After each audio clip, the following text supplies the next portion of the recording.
I got my Cobra Kai t-shirt on from Karate Kid, so, you know, you could be all nerdy.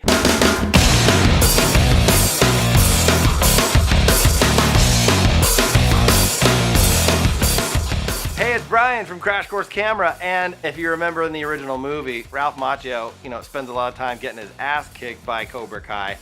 I'm gonna likewise tell you how to get your cell phone to kick your DSLR's ass if you don't want to take it out all the time.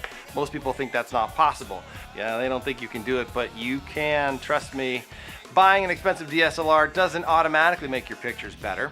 A lot of people think that, but they're wrong, and that's because most people don't know how to compose a proper shot. But you will, and if you don't, check out my 90-second lessons on composition techniques. There's a whole bunch of them.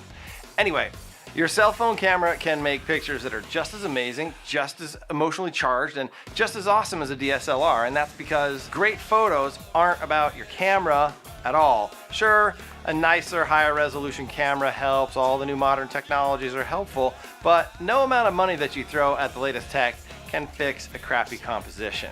That's just the way it is. So here are some tips for phone photography. I have a couple recommendations. My first one is go into your phone camera settings and turn the flash from auto or on to off, and then leave it that way like forever.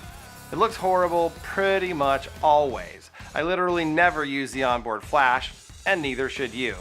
I'll tell you more about that in a minute. The second thing, unlike a DSLR in auto mode, you can tell your phone camera what the subject of your shot is supposed to be, really easily in fact. Android and iPhone, it's all the same. Just get into your camera app and, for focus, touch the spot that's the subject.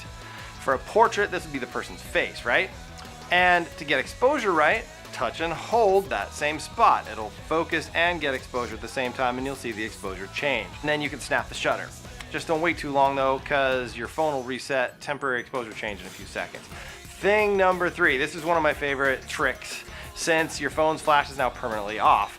Nighttime or dark situations can kind of present some problems and be really noisy or not get the right shot. But there are 2 ways to get around having ugly, grainy, yellow photos or nothing but total blackness in a resulting picture.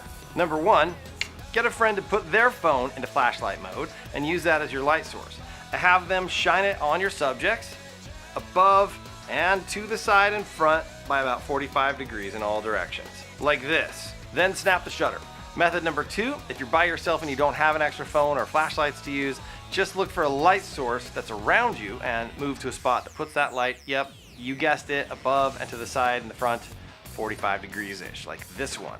And don't forget to check your backgrounds and edges, just like I've been saying. This is one of about 1 billion different ways to use light when shooting a portrait, so go try it. That's it. And if you want to keep getting better at your photography, subscribe to this channel. It's the red subscribe button below.